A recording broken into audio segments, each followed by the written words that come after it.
Well, hello and welcome back to the Tao Manifesting Tarot, the audio version.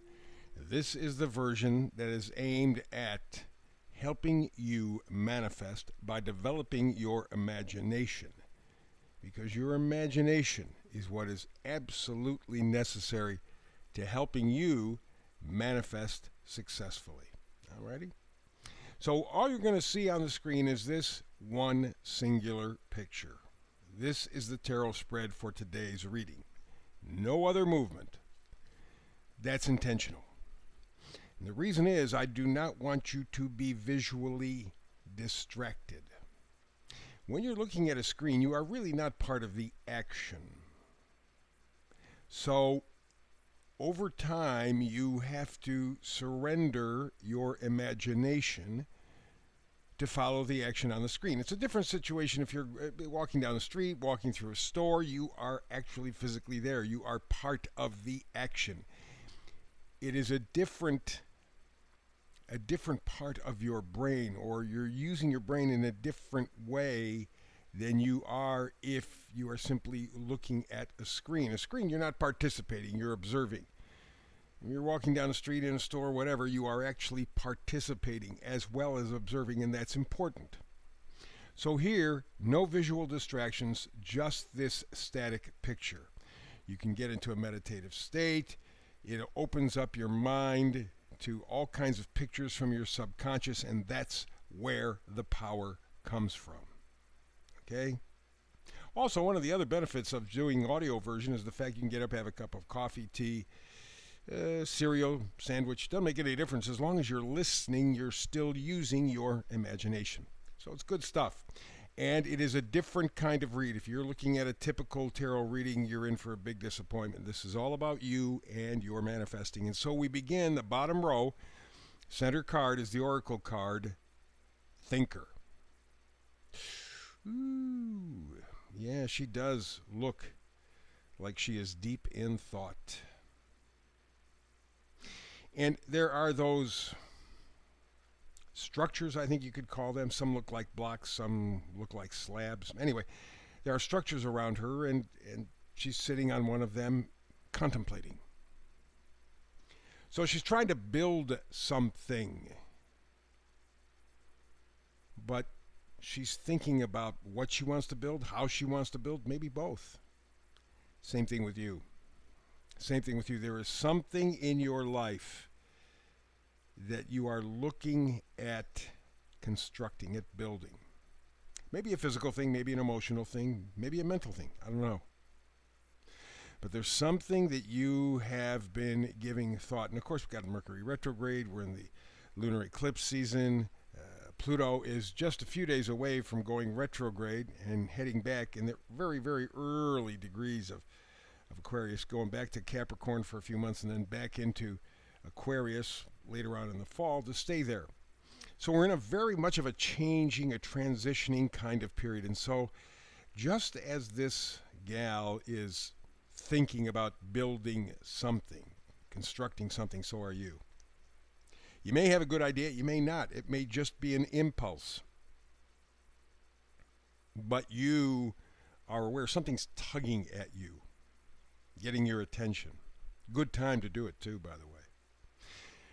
Let's stay in the bottom row all the way to the left. The first card is the Four of Cups. Four of Cups, very simply, are boredom. That's all.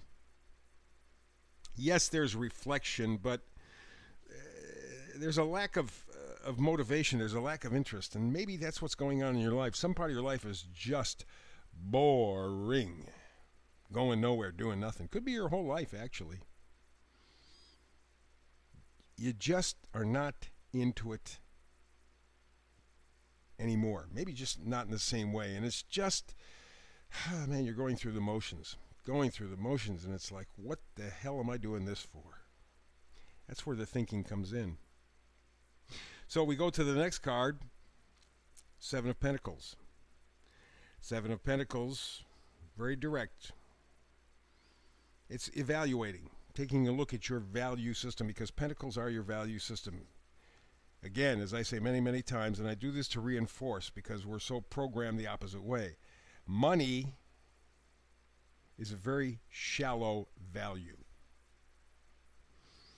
It can't buy happiness, can't buy love, can't buy friendship, can't buy joy, can't buy purpose. All it buys is things. And those things, the joy, satisfaction, the connection with those things lasts for a very, very, very short time. And of course, whatever you own owns you. You have to maintain whatever that is. I don't care if it's a piece of clothing. I don't care if it's a car or truck. I don't care what a house. You have to maintain it. So it owns you. You don't own it. So when you get right down to it, this system where we do things for money, we literally give up parts of our life. Whatever you make an hour, doesn't make it $10, $20, $30, $100, doesn't make it. Whatever you do for money is your life, the time of your life. You're not going to get that back. Money can never bring you those 15 minutes, half hour. It can't bring it back. It's gone. Once it was there, it was there. You got money for it, and you bought a new pair of shoes. Wow, great. So what you're doing is you are thinking about, how can I rebuild a part of my life? I'm bored to death. There's no interest anymore. It's just I'm going through the motions. I have to re-examine my values. Why am I doing what I'm doing? Because we're in a Mercury retrograde, the next card says you're going to get some inspiration. It is the Ace of Swords. It's thinking clearly, honestly, a breakthrough. I would say probably in the next 4 to 6 weeks. Don't be surprised if something comes up, if an opportunity, and it might be right next to you right now and you're just not noticing it. But something is going to come up, and when that something comes up, you will be liberated because something in your life has to die. We're very, very cautious about this. Next card is the Death card, and people think, well, physical death, or, if I have to give up anything, I'm losing. No, that's not the case at all. If you give up confusion, if you give up worry, if you give up fear, if you give up being sick on any level, there is a death involved there of one kind or another. But it's also very liberating. And that's where you're at right now. You are trying to think your way into rebuilding your life in some form or fashion. You're going to have your opportunity. The next 4 to 6 weeks are going to present a beginning. Is it going to be a huge beginning? Is it going to be revolutionary? It could be, but I wouldn't anticipate that's the case. Let's go up to the second row, get more clarification. We have the Hierophant, the Pope of the Tarot deck. The Hierophant, generally speaking, their group identification. How do you fit in with the rest of the group? As if you really care to fit in with the rest of the group. Or, another way of looking at it, it's your belief system. It's the rules and regulations you live your life by. And you know what? Most of us live by rules that we never authorized. They were just given to us as children.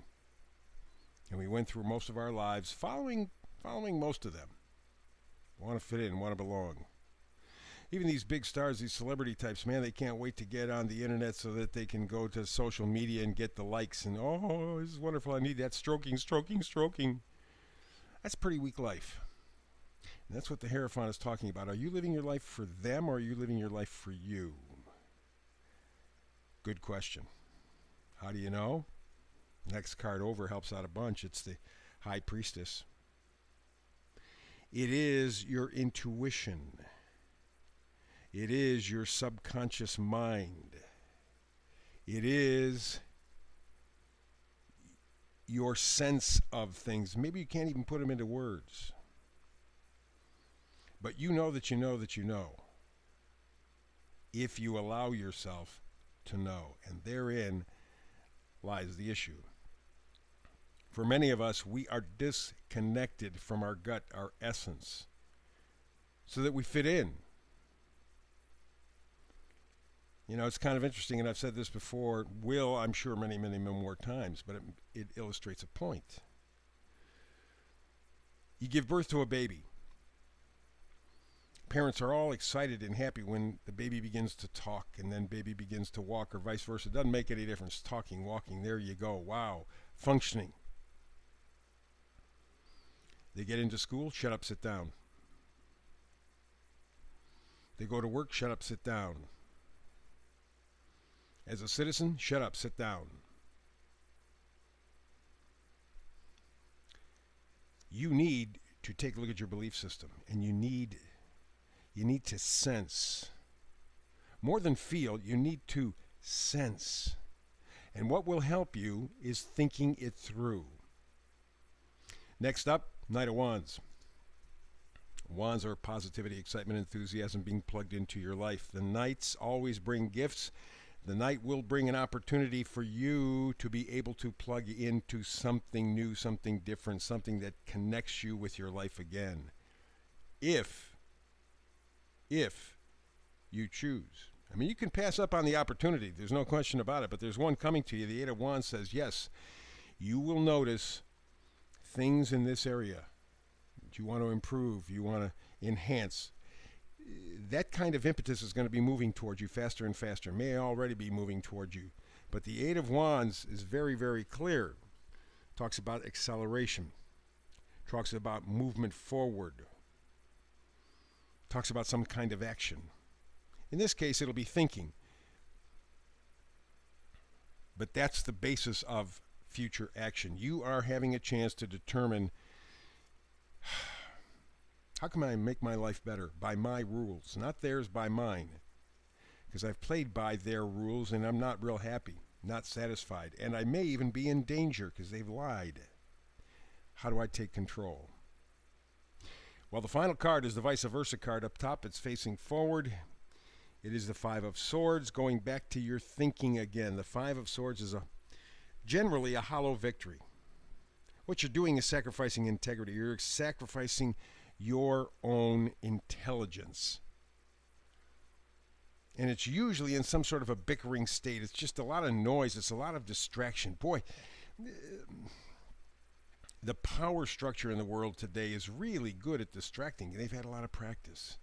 They'll come up with another war. They'll come up with another pandemic. They'll come up with another this, another that, just to get you to look somewhere else. They don't want you to pay attention. You can stop that. The Five of Swords says, I can stop. I can have my own thoughts. And in fact, the Oracle card, as we began, said you must think for yourself. It is literally a situation where it's head over feels. Head over feels. Think your way through this, and you can be on to a much more plugged-in life, a much more exciting life, a much more meaningful life, your life. That's the read for today. Back tomorrow we will be with another Tao Manifesting Tarot. Hope you're here with me. If not, between now and the next time you and I have a chance to get together to do tarot, peace and blessings. And be inspired.